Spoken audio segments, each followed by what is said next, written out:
Well, good afternoon, everybody, and welcome to today's Business Spotlight. I'm your host, Todd Rodden. I'm a certified executive and business coach with Aspire Action Coach here in Southwest Ohio. And I think you're going to really gain a lot from this discussion today with Dave Cook, really a serial entrepreneur, seasoned leader, led many large organizations through scaling up, exits, founding new businesses, and also with a deep heart for giving back and serving the community as well. So, if you're new to the Spotlight series, we're thrilled to have you. Encourage you to hit subscribe so you can receive future messages like the one you receive here today. But without further ado, Dave Cook, CEO at HealthPro Brands, who's really a developer, manufacturer, and retailer of organic products. Um, Thrilled to learn more about your business, but also share your story. So tell us a little bit more.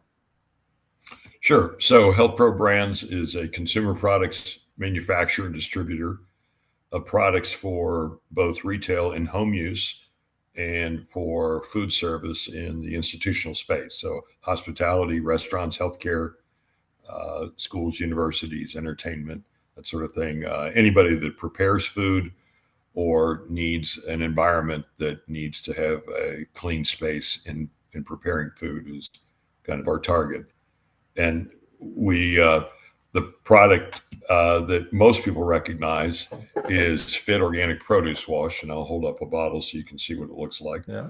This one is sold in nearly every grocery store in the United States. Developed by Procter and Gamble in 1994, and went through a number of changes in going from a natural product to an organic product, and then we're also selling both of those today. But it's a product that is used in home. Water alone doesn't clean your produce, and when we show customers videos of the efficacy of the product, they understand why that they should be using this. It's not a nice to have; it's a need. So we're delighted to have that product, and obviously a strong pedigree with Procter and Gamble, and then we have other products that are in the food service space, a concentrate of similar type product, along with other products that sanitize ice machines, walk-in coolers, and food surfaces. So unique products and business lines. How'd you get started in kind of organic and healthy foods?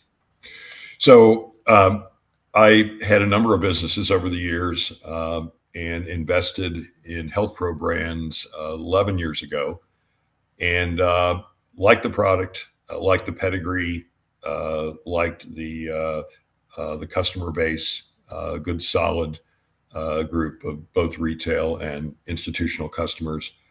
Uh, Over time, there were some things that were not managed as well as they should be. So we uh, took over the business, made some changes, and brought in a team that had worked with me for more than 20 years to manage the day-to-day operation. We manufacture uh, uh, we outsource the manufacturing. We the any of the marketing services and things like that we outsource. Most of the other services we either do ourselves or through long relationships I've had in IT, in online marketing, and so forth. We use uh, former employees that are off on their own, uh, providing those services to the community. So So, hey, thank you for that background. All right, it kind of highlights really you've leveraged just the wealth of your network, right? The experts you've made connections with over the years to kind of jump in and kind of get the business to that next tier of productivity and performance. I'm curious, with your business, you sell a lot, and people think of consumer products, but you don't sell directly to a consumer. You're selling to grocery chains, large retailers, and the like. Talk through kind of your strategies for building those kind of relationships. So we do both. We do sell direct to consumer through fitorganic.com. Okay. We also sell through Amazon and other marketplaces, Walmart, Kroger, Target, marketplaces of some of the larger retailers. And then we do sell into grocery stores or mass merch stores. Uh, and you have to be relevant to all those channels. I don't think you can be relevant to just one and expect that you're going to have success. There are different demographics, different age groups that are going to buy differently, and some want to go in and read the label and study it carefully. Others are, use influencers to make their buying decisions. So we've used influencers over time. Our product is more of an impulse type item. You're going to go to a grocery store to buy milk, bread, eggs. You're not going to go to a grocery store solely to buy fit organic produce wash. So store placement, making it visible for people, making it a product that they think they need to have in order to keep their families safe, are important messages. The speed bump that we run up against in retail is that uh, all the grocers want everybody to believe that their produce is fresh and clean, and you don't need this. Water alone is Yeah. enough. The problem is, we're calling the baby ugly by having our produce wash in the produce department. But if you think about how most people shop, uh, me included, if I'm going to go in and buy tomatoes, I'm going to pick up a tomato, I'm going to look at it, I'm going to turn it around, I'm going to put it back, and I'm going to look at another tomato or two. And I'm looking for the right size, I'm looking for the right color. Is it ripe enough? I mean, a number of things Yeah. that we all do, and yet we've not sanitized our hands before we started poking around in the fruits and vegetables. So even as much as they might claim they triple wash, they might claim they do other things to really prepare it. There's some things that are out of their direct control where they just can't stop people from touching things and infecting them or inoculating them in their buying and shopping process.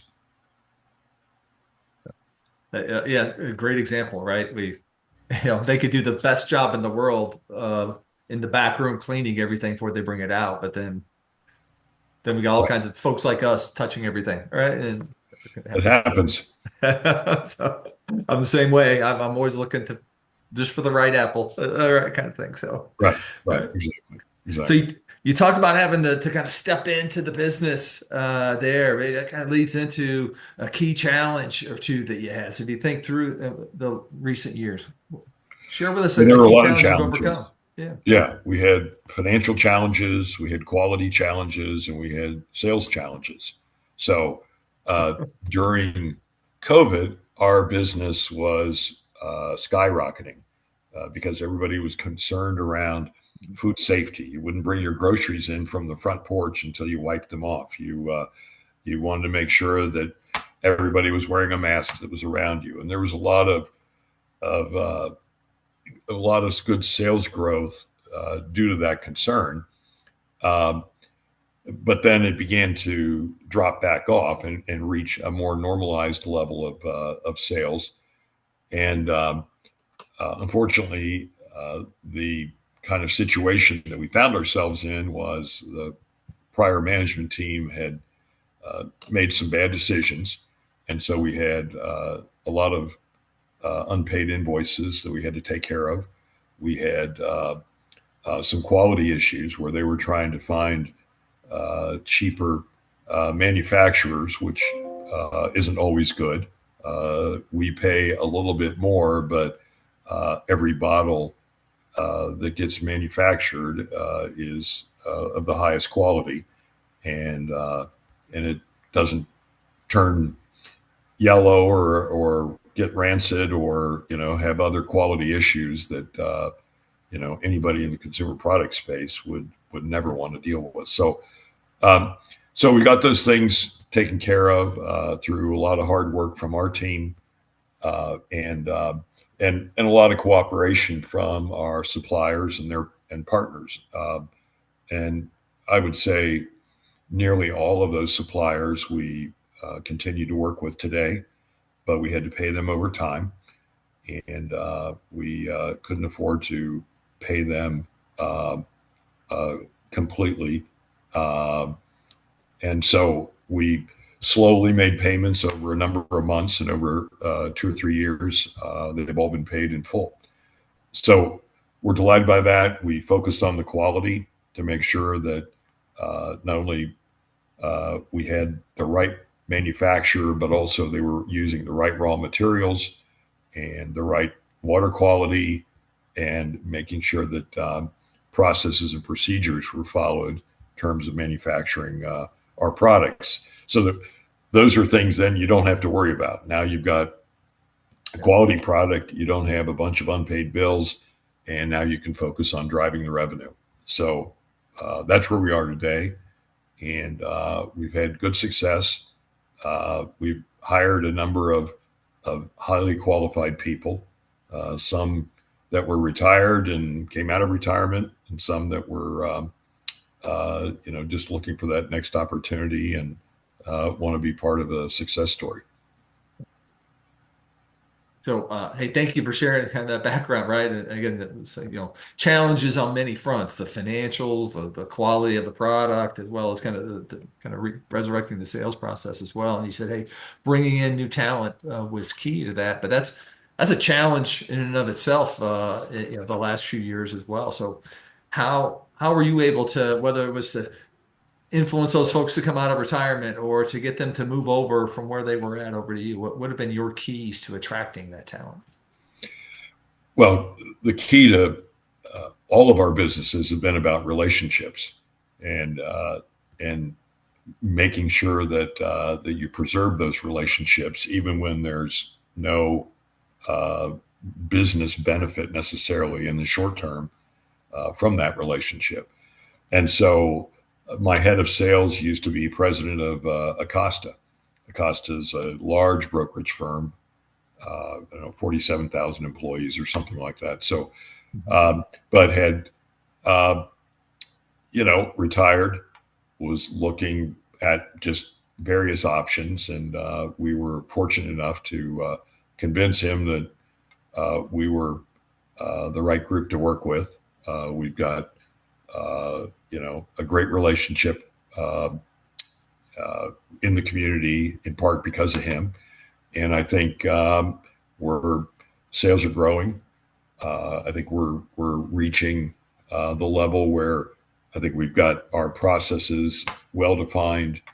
We've got our standards well defined, and I think we've got a good product at a fair price, which I think is helping us grow the revenue. So the rest of our team worked with me in distribution, IT, uh, customer service, and marketing.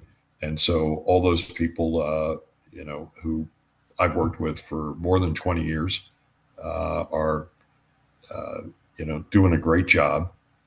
Gives me the flexibility of spending a lot of time in Marco Island, Florida, and uh, especially when it's really cold in Cincinnati. Yeah, thanks for reminding us of Yeah. that, by the way. So maybe kind of build upon that. So you talked about all the improvements up to now. So as you look forward, what's the top challenge or two you see, as we look forward to 2025 and beyond? Well, I think our products are somewhat unique in that on the food service side, there aren't competitive products to what we are selling today. The one product is a chlorine dioxide product, and it's unique in the fact that it will sanitize food service equipment, but because the pH is neutral, it won't harm the equipment. And any other product like that on the market is acidic and will corrode the equipment over time. So we've convinced people that this is the right product. The challenge is getting people to write us a purchase order.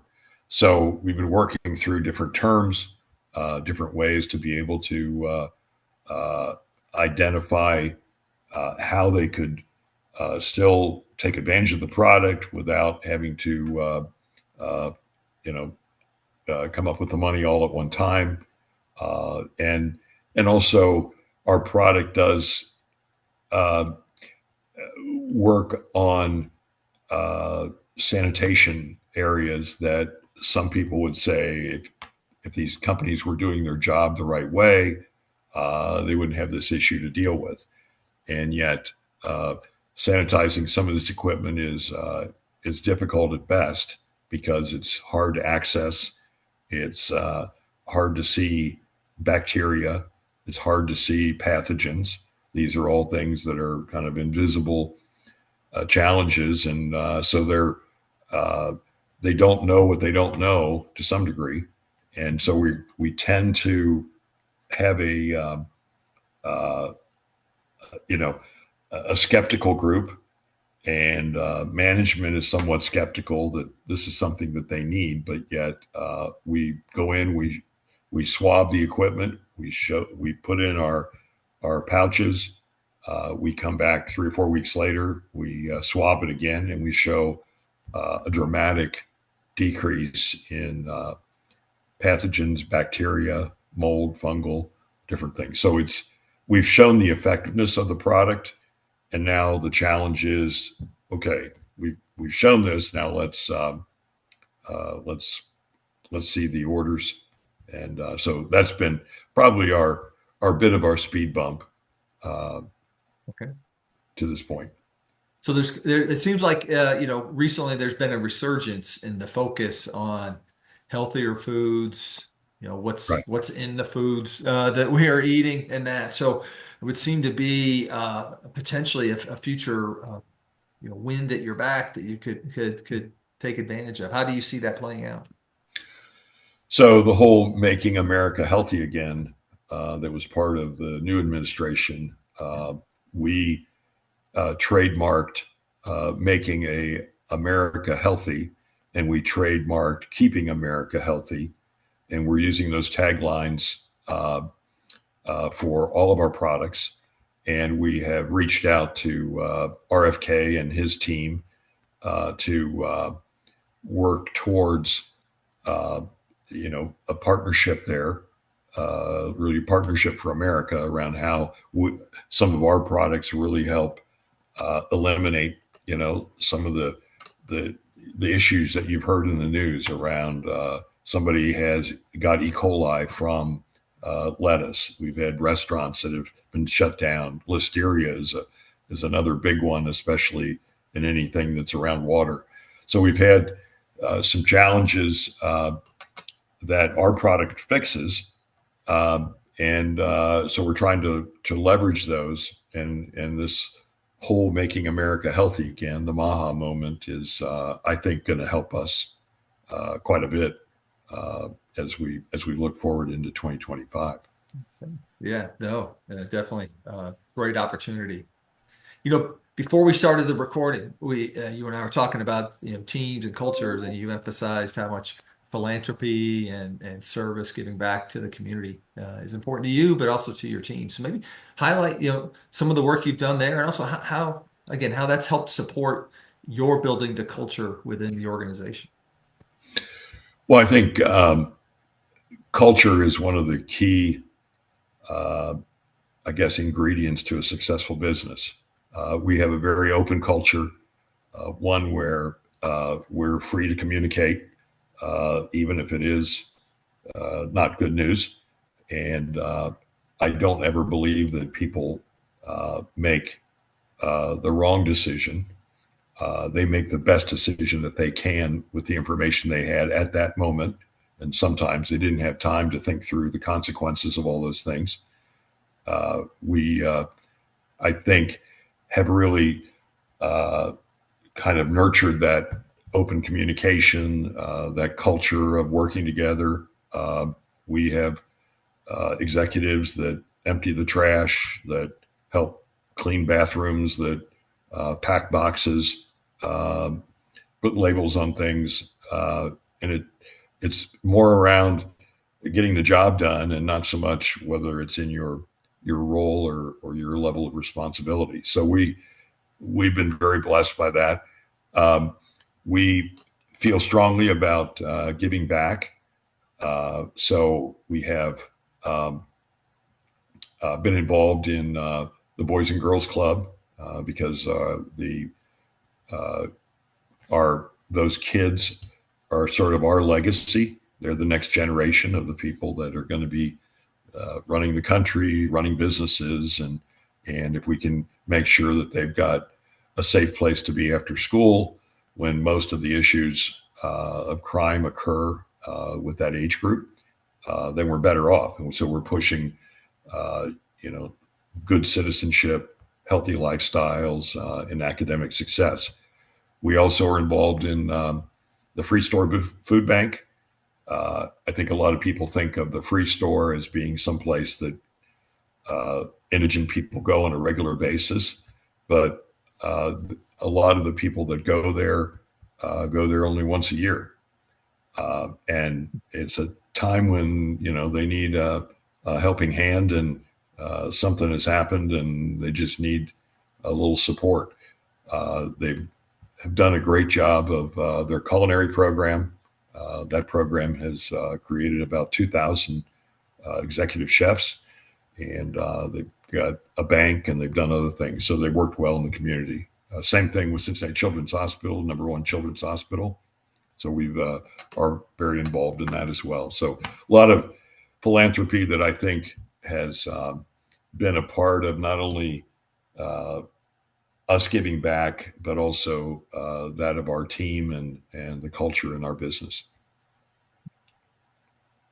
So as you look for, thank you for sharing that, and thank you for your commitment to the community. Uh, as you look forward, where would you like to see the business in a few years? What's your dream for the business? Well, I think we've gone through the bigger challenges of financial inequality and so forth. So now it's time to put our foot on the gas and really grow it. And I think there's several ways in which we're going to grow. One is to be more relevant to our customer, and some of that comes by creating awareness, education. It's it's also looking at what's important to them. We just came out with another size that's different from the two sizes in our produce wash that we had. And that was a response to requests that we had gotten from consumers. So no problem. We got 16 ounce now. I think making the products available, easy to buy, and that's also important. We also have invested in new technology. So we've got uh, a partnership with a couple groups up in Canada, one a healthcare group and another a research university. And they are, through their research, have developed some technology but needed help commercializing it. And as it turns out, it's a good, I was going to use the word good fit, but I guess that's too much of a pun. It's a good match for our products in terms of being able to add one extra layer there. We're working with a group through Northern Kentucky University of chemists over there that have developed some new products, and I think there's some interesting joint ventures that we can do there. So it's not staying stagnant. It's looking for new ways to make the products better. It's new ways to respond to customer demands and requests. And then how do we build those relationships with all the groups that we work with? Yeah. So, moving forward, like you said, time to step on the gas. So moving forward on multiple fronts, right? You're adding kind of new products and services. You're making it easier for consumers to buy, and obviously it's building greater awareness. So, Dave, I'm curious. You've got this wealth of business leadership experience, several different environments. I'm curious. Do you look back? What have been your keys to success that you wish you knew back then that you know now, and that you could share with kind of newer entrepreneurs who are listening to our channel here? Well, I think it starts with building a great culture, and the culture comes from sharing information openly and allowing people to share their thoughts openly, not dismissing them, but listening. I always want to be the dumbest guy in the room. I want to make sure I surround myself with the smartest and the brightest people. And I've been blessed that we found many of those people. I'm sure we're not done searching, but we've found many people who have really helped us achieve success. Their commitment to our customer, whether it's an institutional customer or a uh, a consumer, is very important. And there's subtle ways in which you can demonstrate that. I mean, people are always remark at how quickly we all respond to emails or calls, that we pick up the phone. I mean, simple things that I think say, yeah, you're important to us. We want to make Yeah. sure that we're listening and we're responding. If somebody has an urgent need, uh, we'll ship things out the same day, no problem. And not that that's all that exceptional, but a lot of times it means going out of your way to take something to a FedEx office or a UPS office, because they've already uh, picked up. We Getting information back to people in a timely manner, so that they can make decisions. All those are important. And the tagline that I tell our folks is no response is a response. And so when you think about when somebody doesn't get back to you, uh, they did respond. They just uh, Yeah. didn't want to say what maybe they were thinking. Again, everybody's busy. Everybody has got a lot on their plate. I don't think there's any doubt about that. But even if the response is, uh, you know, I need some more time because I'm, running around with my hair on fire. That's, I think, a much better response than saying nothing. So Mhm. we try to be very responsive. We build those relationships. We talk to people frequently.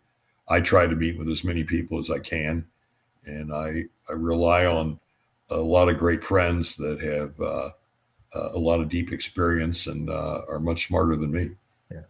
And I love that. And a common theme through all of what you just said, it's the personal connection piece. Why we've got lots of systems and automations that help us with some of these kind of things.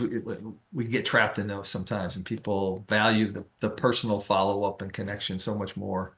And Right. it can be so simple, but yeah, we lose it far too often. So Right. Well, and some of our best meetings are when you meet with somebody for a coffee in the morning or a beer after work, and you're just kicking around ideas and things. It's not necessarily in a conference room with a whiteboard and that kind of thing. I yeah, think sometimes people are more yeah, relaxed. They're thinking out of the box, and yeah. that's sometimes when you get the best creativity. Yeah. Yeah. The best answers rarely come from the boardroom. Right. So, Right. so as we look to wrap up here, our time flies. What are the best ways for folks to stay connected with your brands, your business, and yourself? Well, social media certainly is one mechanism. We met through LinkedIn, so Yeah. I'm on LinkedIn. Uh, Certainly, uh, uh, through the connection of my email, my phone is always on, and so there's always a way to connect. And I will always get back to somebody the same day. It's a question of maybe when, sometimes, depending on other things that are going on. But would love to uh, stay in touch with any of your followers, and if there's something I can do to help, I'm all about that. I enjoy that. I help a lot of different businesses based upon a number of mistakes maybe over the years, but also successes at the same time. So anything I can do to help is always, uh, you know, what I like to do. Good. And we'll include those in the show notes, some of that contact information, and also your website for healthprobrands.com as well. So, Dave, as we wrap up here today, what are you inspired by? And you can't say that you're a Marco I'm in Florida. I'm going to take that off the list. Yeah. Beyond that, what are you Yeah. inspired by? Well, I think success. I mean, it would have been much easier for me to take this business and let it fail rather than try to turn it around. I enjoy and have helped other people that have had some challenges and struggles with their businesses, and and I think the good news is that most of the solutions are pretty simple. Uh, and But I think I enjoy and I guess I'm inspired by success, and I love seeing people successful. I think the fact that they are uh, passionate about what they do and their business, and I we've seen that in our own culture as well as my passion for what we do. All right. Well, Dave Cook, thank you for sharing that. So I love that. Not only your success, but seeing that also others succeed as well. And actually you're living that out with a lot of your philanthropic efforts as well. So Sure. we're really appreciate you taking the time out today, sharing some of your lessons learned and sharing us a little bit more about HealthPro Brands and what's going on and what's to come there as well. So thank you.